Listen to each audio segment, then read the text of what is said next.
Hi und herzlich willkommen zu einem neuen Create Tutorial. Heute kümmere ich mich mal um eine Spieleranfrage von der Create City. Und zwar, der liebe Kompass hat mich angeschrieben, weswegen ich ja auch hier diesen Dirt-Block in der Hand habe. Wie denn in der Create Mod Dirt bzw. Erde automatisierbar ist. Also habe ich mich damit mal kurz beschäftigt und zeige euch hiermit das Ergebnis.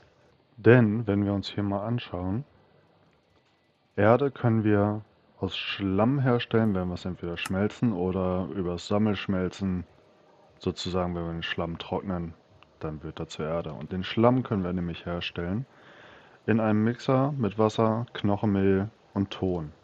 Ton lässt sich ganz easy herstellen mit einer Presse, wie wir es hier haben. Presse, Becken und die Tonklumpen bekommen wir sehr easy aus Sand, wenn wir ihn waschen. Und Sand kennt ihr ja, wenn wir Kies durch die Crushing Wheels jagen und Kies über Bruchstein. Das ist ja relativ easy. Die Schwierigkeit besteht halt darin, das Knochenmehl zu organisieren. Aber auch das habe ich hier gelöst. Ich habe hier hinten einen kleinen Cobblestone Generator hingebaut. 1, 2, 3 Bohrer, Lava oben drüber, Steine werden generiert, werden abgebaut, werden hier im Item Vault zwischengespeichert. Der ist jetzt, glaube ich, gerade voll. Weil ich habe hier eine automatische Abschalteinrichtung eingestellt. Oh, das ist noch nicht voll, aber... Ah, der zweite da hinten, der ist voll. Deswegen hat er hier, da habe ich dieselbe Frequenz drin. Egal. Wie die Anzeigelinks funktionieren, verlinke ich euch. Achtet immer darauf, nie dieselben Frequenzen nah beieinander zu haben. Die haben eine Reichweite von 256 Blöcke. Beachtet es nicht so wie ich hier jetzt eben.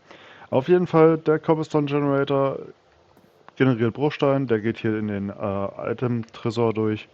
Der Messingtrichter wirft immer 64 Cobblestones im Stack auch hier raus. Die werden durchgecrushed.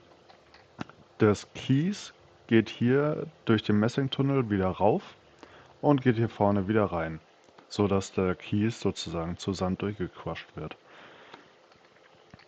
Hier vorne wird dann der Sand durch die beiden Lüfter mit Wasser dahinter durchgewaschen. Hier das Becken stampft dann die Tonklumpen zu Tonblöcken. Die gehen dann hier rein ins Becken. Und sobald das Knochenmehl dazu kommt, geht das los. Denn ich habe hier drunter, das sehen wir jetzt gerade relativ schlecht. Hier drunter habe ich eine unendliche Wasserquelle. Sekunde. Eine unendliche Wasserquelle unten drunter und eine Pumpe, die direkt unter dem Becken sitzt.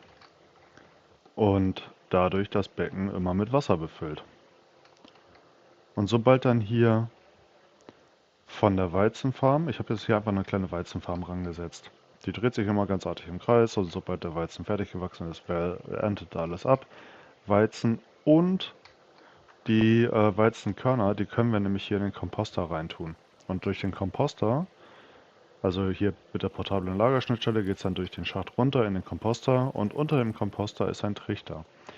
Wenn wir jetzt hier einfach mal Knochenmehl mit reinwerfen, das können wir auch hier in die Truhe auch mit reintun. Die Trichter werfen automatisch, also die normalen Vanilla-Trichter sind da drunter, ne? Die werfen es automatisch drauf und hier oben im Becken werden dann Wasser, Tonblöcke und das Knochenmehl zusammen zu Schlamm verarbeitet. Dieser Schlamm wird dann hier durch, ihr seht hier unten, habe ich zwei Lüfter und Lava drüber, die pusten hoch. Somit passiert mir hier oben auch nichts. Die werden dann hier oben getrocknet und das Endprodukt Erde kommt heraus und ist fertig. Das ist natürlich mit der Weizenfarm hier nicht die schnellste Variante, aber das ist nicht so schlimm.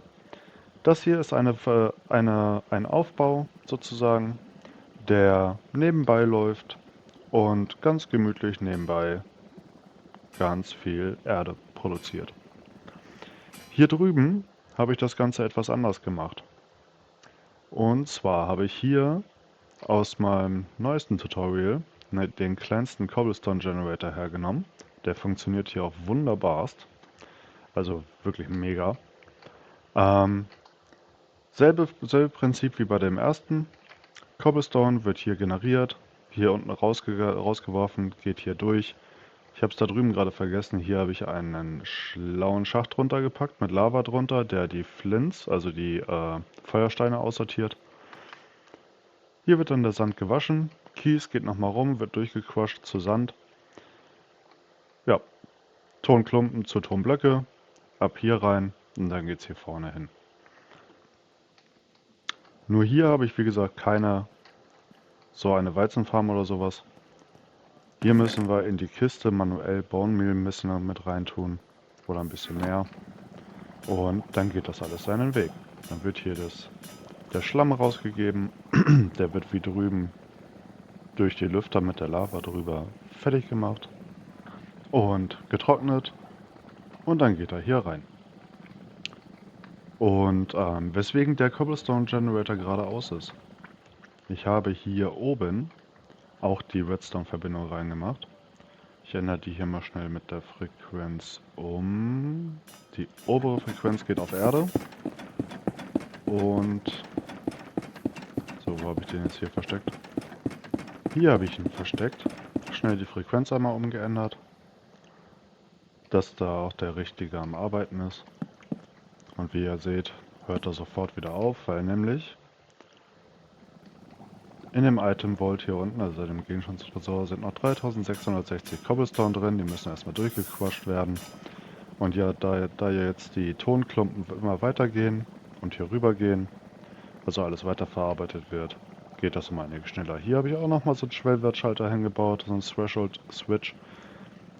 Der schaltet die komplette Anlage, also alles, aus, sobald die Schublade hier voll ist. Das habe ich hier genauso gemacht. Sobald die hier voll ist, wird auch hier die komplette Anlage lahmgelegt. Die Energie könnt ihr hier vorne reinsetzen. Hier die Anlage läuft auf 64 Umdrehungen die Minute. Die hier drüben habe ich schneller gedreht, weil der Cobblestone Generator auch viel mehr Cobblestone produziert. Die läuft auf Fullspeed auf 256 Umdrehungen. Aber wie gesagt, die Funktionsweise ist bei beiden gleich. Und wenn es euch gefallen hat, wenn ihr das Schematik braucht, sagt Bescheid. Dann gebe ich sie euch gerne weiter. Aber kurz noch zur Auflösung, warum das Ganze überhaupt? Wir auf dem Create City Servers haben mit der FTB Quest Mod die Möglichkeit, Erde gegen Münzen einzutauschen. Naja, und um nicht Ewigkeiten überall Erde zu farmen, kann man sich halt auch eine Erdfarm bauen. Und damit verabschiede ich mich. Lasst ein Like da, lasst ein Abo da, kommentiert. Ich hoffe, ihr habt das Video auch wirklich komplett geschaut und wünsche euch noch einen schönen Tag. Ciao.